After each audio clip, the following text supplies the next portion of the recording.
السلام علیکم second year, میں آپ کو مطالعہ پاکستان کی آن لائن کلاس میں خوش آمدید کہتی ہوں۔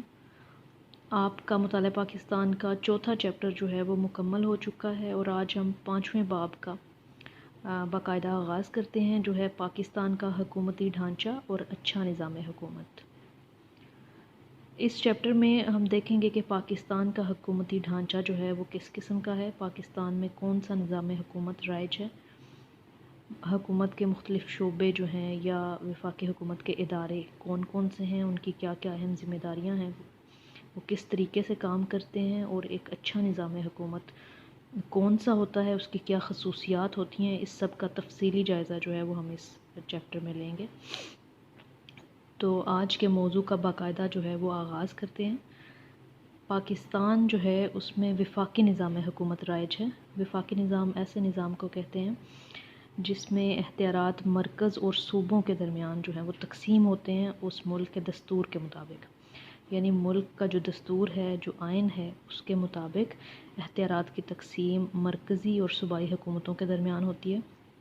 آئین میں وہ تمام اختیارات درج ہوتے ہیں جن پر وفاقی حکومت کا اختیار ہوتا ہے، اور وہ اختیارات جو صوبائی حکومتوں کے سپرد ہوتے ہیں وہ بھی آئین میں درج ہوتے ہیں، اس کا حصہ ہوتے ہیں۔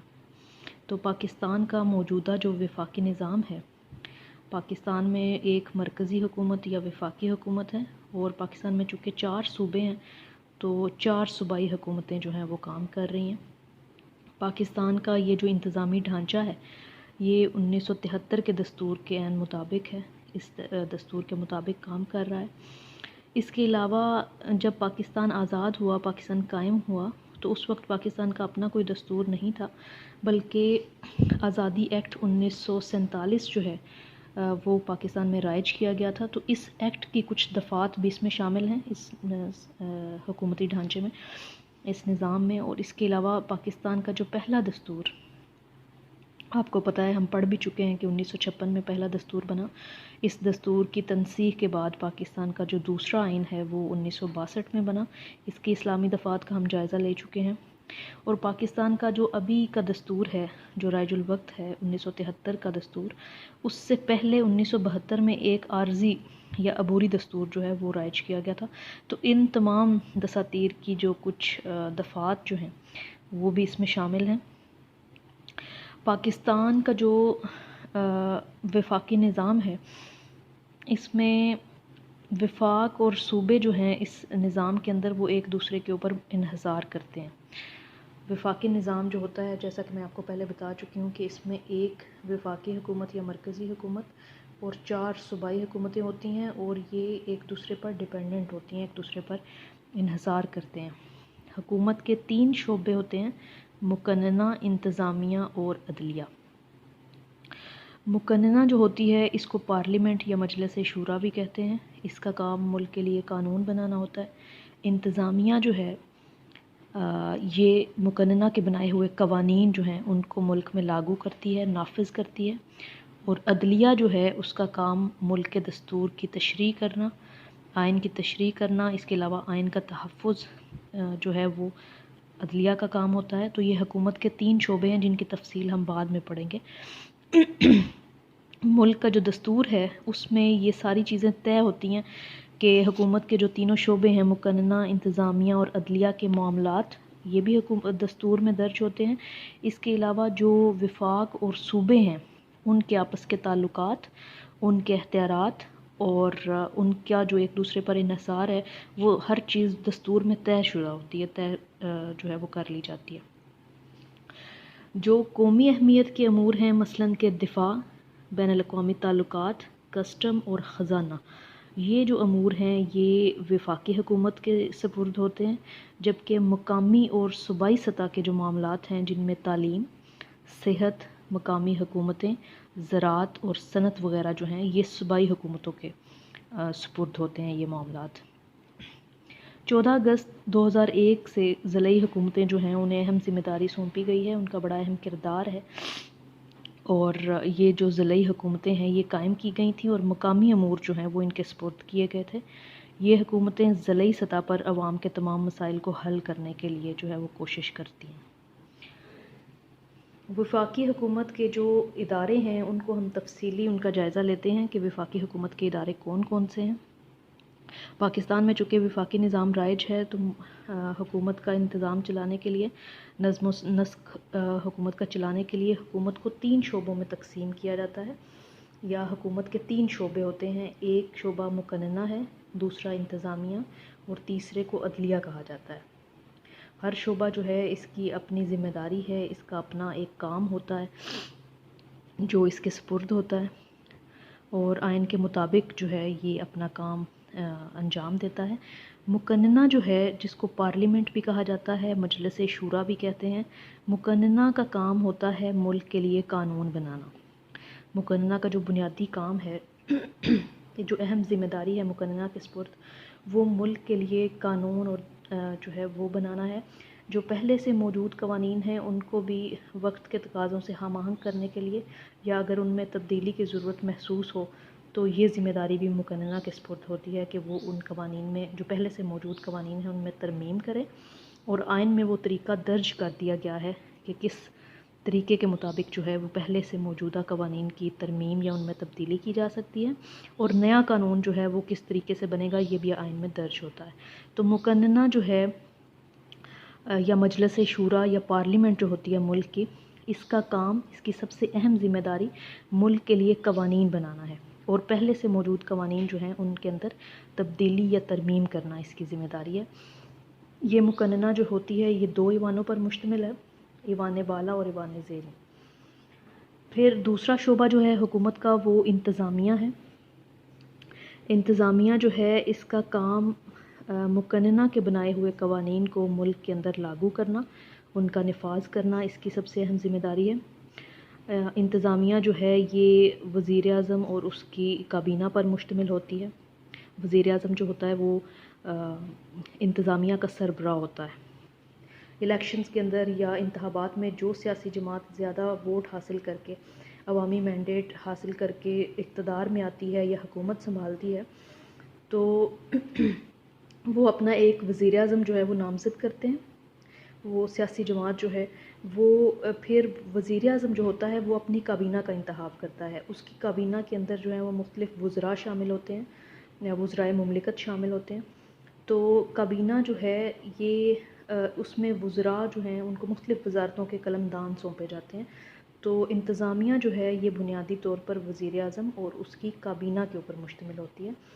تو یہ انتظامیہ جو ہے اس کا کام یہ ہے کہ ملک کے اندر جو قوانین موجود ہیں ان کے اوپر عمل درآمد کرائے، اور صحیح معنوں میں جو ہے وہ دستور کے اوپر عملداری ہو سکے۔ تیسرا شعبہ جو حکومت کا ہے وہ ہے عدلیہ۔ عدلیہ جو ہے اس کا کام، سب سے اہم کام جو ہے وہ آئین کی تشریح کرنا، دستور کی تشریح کرنا جہاں ضرورت ہو، اور جو بھی آئین میں، دستور میں جو قوانین موجود ہیں ان پر جب ضرورت محسوس ہو اس آئین کی تشریح کرنا، اس کی وضاحت کرنا عدلیہ کا کام ہوتا ہے۔ اس کے علاوہ دستور کا تحفظ بھی کرتی ہے عدلیہ۔ ملک کی جو اعلیٰ عدالت ہے وہ سپریم کورٹ آف پاکستان ہے، اس کا صدر مقام اسلام آباد ہے، اور یہ عدالتیں جو ہیں، یہ عدالت پاکستان کے دستور کی، 1973 کے دستور کی محافظ ہے۔ وفاقی حکومت کے ادارے جو ہیں ان کی مختصر تفصیل یہاں پہ دی ہوئی ہے آپ کی ٹیکسٹ بک میں۔ سب سے پہلا ادارہ جو ہے وہ مقننہ کا ہے، جس کا تھوڑا سا میں نے پہلے تذکرہ کیا آپ کے سامنے۔ پاکستان کی جو مقننہ ہے، جو قانون بنانا جس کی ذمہ داری ہے، یا پارلیمنٹ ہے، اس کو مجلس شورا کا نام دیا گیا ہے۔ یعنی پاکستان کی مقننہ یا پارلیمنٹ جو ہے اس کو مجلس شورا کہتے ہیں۔ یہ 2 ایوانوں پر مشتمل ہوتی ہے، ایوان زیریں اور ایوان بالا۔ ایوان زیریں جو ہے اس کو قومی اسمبلی یا نیشنل اسمبلی کہا جاتا ہے، جبکہ ایوان بالا جو ہے اس کو سینٹ کا نام دیا گیا ہے۔ جہاں تک تعلق ہے قومی اسمبلی کا یا ایوان زیریں کا، تو اس میں اس کے جو کل اراکین ہیں ان کی تعداد 342 ہے، اور یہ عام نشستوں کی طرح جو ہے اس کو تقسیم کیا گیا ہے۔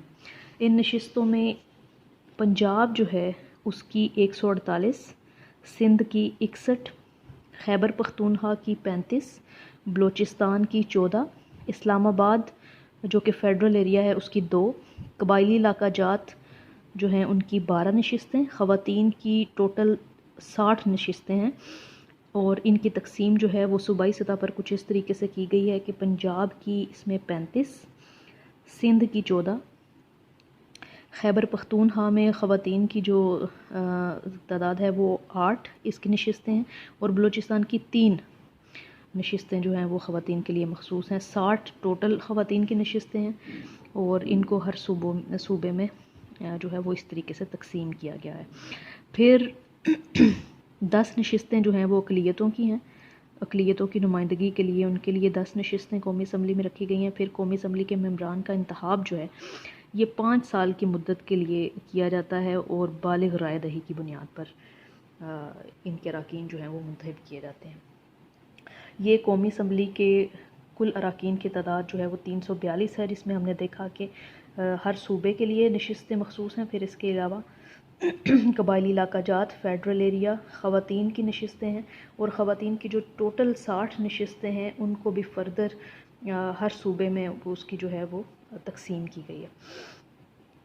پھر سینٹ کی اگر بات کریں، جو کہ ایوان بالا ہے پاکستان کی مجلس شورا یا پارلیمنٹ کا، تو اس کے کل اراکین کی تعداد جو ہے وہ 104 ہے۔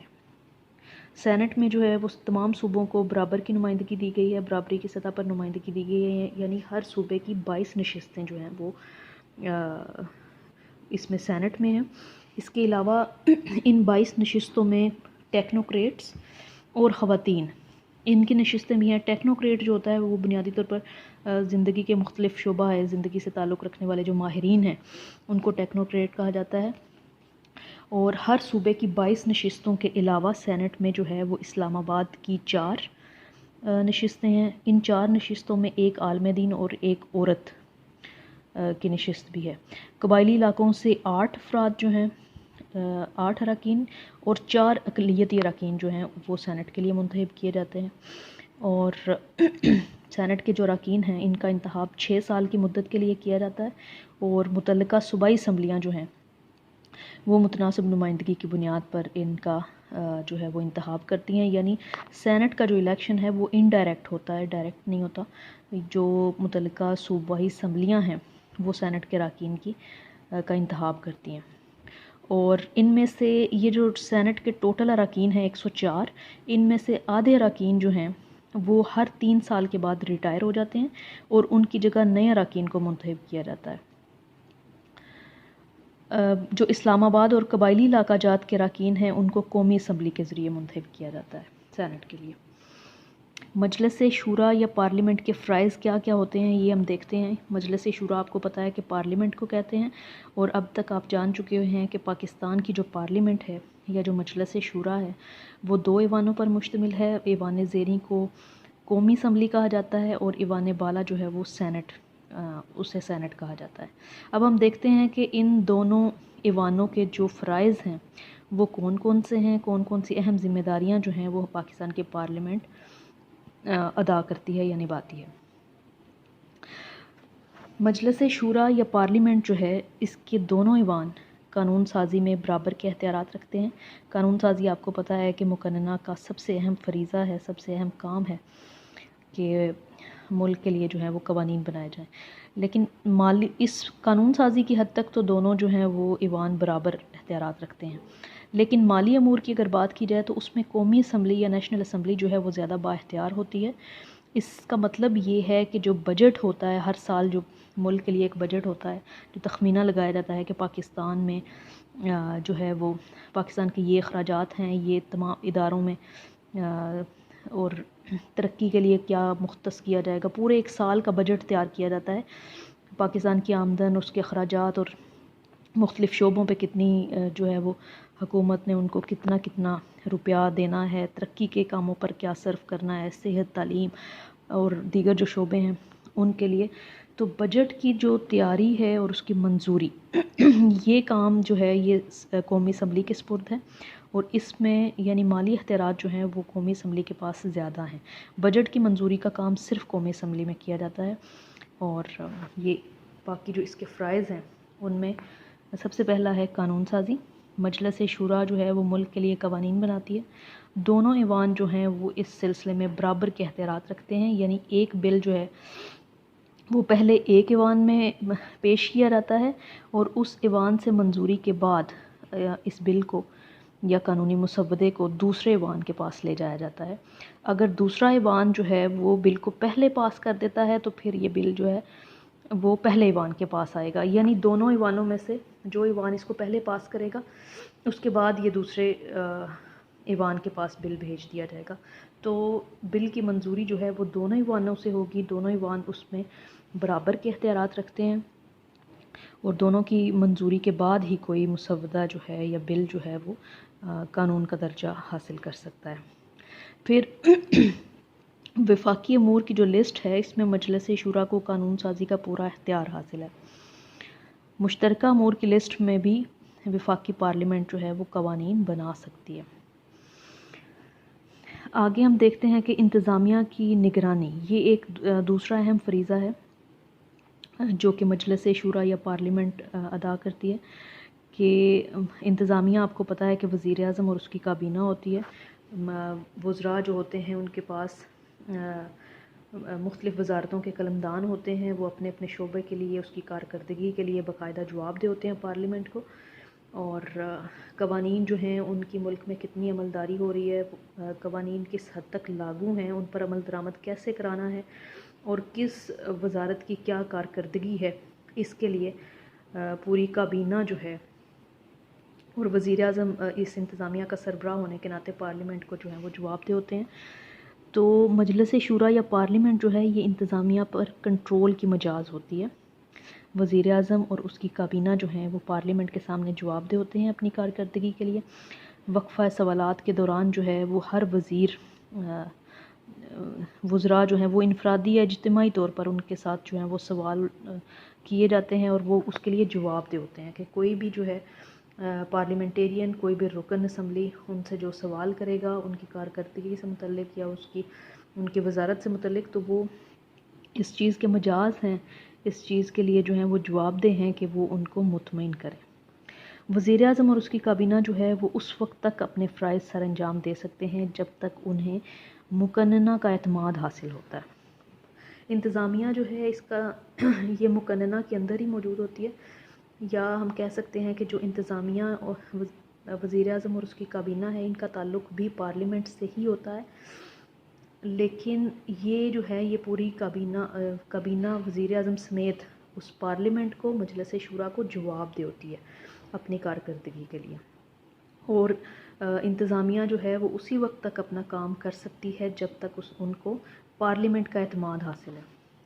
پھر مالیاتی اختیارات میں ہم دیکھتے ہیں کہ مجلس شورا کو کیا کیا اختیارات ہیں۔ ایوان زیریں جیسا کہ پہلے ذکر ہو چکا ہے، نیشنل اسمبلی وہ ہر سال بجٹ پاس کرتی ہے۔ پارلیمنٹ کی منظوری کے بعد حکومتی خزانے سے حکومت جو ہے وہ 1 روپیہ بھی خرچ نہیں کر سکتی، یعنی اگر حکومت نے کوئی نئے ٹیکس لگانے ہیں یا ٹیکس پہلے سے موجود جو ٹیکس ہیں، لاگو ٹیکس، ان کو ختم کرنا چاہتی ہے تو اس کو پارلیمنٹ کی منظوری لینا پڑے گی حکومت کو۔ حکومت جو ہے وہ اپنی منمانی نہیں کر سکتی، بلکہ پارلیمنٹ کی منظوری کے بعد جو ہے وہ اقدامات کر سکتی ہے۔ تو مالیاتی اختیارات جو ہیں وہ نیشنل اسمبلی کے پاس زیادہ ہیں۔ ہر سال مالی بجٹ تیار کرنا، اس کی منظوری دینا، یہ نیشنل اسمبلی کا کام ہے، اس پر بحث بھی ہوتی ہے، لیکن جب ایک بار بجٹ جو ہے وہ منظور ہو جائے، پارلیمنٹ اس کی منظوری دے دے، تو اس کے بعد حکومت اپنی منمانی نہیں کر سکتی، بلکہ جو چیزیں بجٹ میں ڈیسائیڈ ہو گئی تھیں ان کے مطابق اتنا ہی ٹیکس اور اتنی ہی جو ہے وہ اسی طریقہ کار کے مطابق چیزیں چلیں گی۔ اگر نئے ٹیکس حکومت لگانا چاہتی ہے یا ختم کرنا چاہتی ہے تو اسے دوبارہ پارلیمنٹ کی منظوری لینا پڑتی ہے۔ عدالتی اختیارات میں ہم دیکھتے ہیں کہ پارلیمنٹ کے دونوں ایوان جو ہیں وہ سپریم کورٹ کے ججوں کی تعداد مقرر کرتے ہیں، اس کے علاوہ ان کی سروس سے متعلقہ جو امور ہوتے ہیں ان کی بھی منظوری دیتے ہیں۔ تو یہ پارلیمنٹ کو عدالتی اختیارات بھی اس حد تک جو ہیں وہ دیے گئے ہیں کہ ججوں کی تعداد کا تقرر کرنا اور ان کی جو سروس ہے اس سے متعلقہ امور کی بھی منظوری دینا، یہ عدالتی اختیارات ہیں پارلیمنٹ کے۔ پھر انتخابی اختیارات میں ہم دیکھتے ہیں کہ مجلس شورا کے دونوں ایوان جو ہیں یہ مل کر صدر پاکستان کا انتخاب کرتے ہیں۔ وزیر اعظم کا انتخاب جو ہے وہ نیشنل اسمبلی کرتی ہے یا قومی اسمبلی کرتی ہے. اور اس کے علاوہ جو وزیر اعظم جو ہے اس کا تعلق قومی اسمبلی سے ہی ہوتا ہے، اور اس کی کابینہ جو ہے وہ بھی نیشنل اسمبلی سے ہی ہوتی ہے. تو قومی اسمبلی جو ہے وزیر اعظم جو ہے یہ ان کا قومی اسمبلی کا انتخاب کرتی ہے. اس کے علاوہ قومی اسمبلی میں اسپیکر اور ڈپٹی اسپیکر ہوتے ہیں، ان کا انتخاب بھی قومی اسمبلی کرتی ہے. اور یہ اسمبلی کی جو کارروائی ہوتی ہے اس کو کنٹرول کرنا ان کے اختیارات میں شامل ہے. پھر جو سینٹ ہے، سینٹ کا ایک چیئرمین ہوتا ہے جو سینٹ کی پوری کارروائی اور اس کا کنٹرول کرتا ہے، اور اس کی غیر موجودگی میں ڈپٹی چیئرمین جو ہے وہ تمام امور سر انجام دیتا ہے جو کہ چیئرمین کی ذمہ داری یا اس کے فرائض میں شامل ہوتے ہیں. تو سینٹ جو ہے وہ چیئرمین اور ڈپٹی چیئرمین کا انتخاب کرتا ہے، جبکہ نیشنل اسمبلی جو ہے وہ اسپیکر اور ڈپٹی اسپیکر کا انتخاب کرتی ہے. اس کے علاوہ صدر مملکت جو ہے، صدر پاکستان کا انتخاب پارلیمنٹ کے دونوں ایوان مل کر کرتے ہیں. پھر آئین میں ترمیم کا اختیار ہے کہ مجلس شورا جو ہے اس کے دونوں ایوان آئین میں ترمیم کر سکتے ہیں، یعنی آئین میں تبدیلی کر سکتے ہیں. اگر کوئی آئین جو ہے اس کو آئین کا کوئی حصہ یا کوئی قانون جو ہے اس کو ملکی تقاضوں سے ہم آہنگ کرنے کے لیے، بدلتے حالات سے ہم آہنگ کرنے کے لیے اگر اس میں کسی قسم کی تبدیلی کی ضرورت محسوس کی جائے تو یہ کام بھی مقننہ یا پارلیمنٹ کا ہے، مجلس شورا کا ہے. تو مجلس شورا کے دونوں ایوان زیریں اور ایوان بالا جو ہیں وہ مل کر اس میں ترمیم کر سکتے ہیں. لیکن یہ ترمیم کرنے کا جو وقت ہے جو ترمیم کرتے وقت ہر ایوان جو ہے اس کے کل اراکین کا 2/3 اکثریت اگر اس میں تبدیلی کی یا اس میں ترمیم کی منظوری دے تو پھر اس میں ترمیم ہوگی، ورنہ نہیں ہوگی. دونوں ایوان جو ہیں وہ اپنے مشترکہ اجلاس میں بھی آئین میں ترمیم کر سکتے ہیں. ٹوٹل ہم نے تعداد جو ہے وہ دونوں ایوانوں کی پڑھ لی ہے. تو دونوں ایوانوں کی جو 2/3 اکثریت ہے پاکستان کے دستور کے مطابق، جو آئین میں طریقہ کار ہے ترمیم کا درج، اس کے مطابق ان کے کل اراکین کی 2/3 اکثریت جو ہے اس کی منظوری لازمی ہوگی. اگر 2/3 اکثریت آئین میں ترمیم کی منظوری نہیں دیتی تو آئین میں تبدیلی نہیں لائی جا سکتی. یہ جو 2/3 اکثریت ہے یہ ایک لازمی چیز ہے. تو دونوں ایوان جو ہیں وہ مشترکہ اجلاس میں بھی آئین میں تبدیلی یا ترمیم کر سکتے ہیں. تو یہ کچھ فرائض ہیں جو مجلس شورا کے ہیں. آج کے لیے سیکنڈ ایئر اتنا ہی. کل کی کلاس میں ہم انشاءاللہ جو ہے وہ وفاقی انتظامیہ سے متعلق پڑھیں گے، اور امید کرتی ہوں کہ آپ کو اس کی سمجھ آئی ہوگی. کوئی بات اگر مشکل لگے تو آپ پوچھ سکتے ہیں. کل تک کے لیے اللہ حافظ.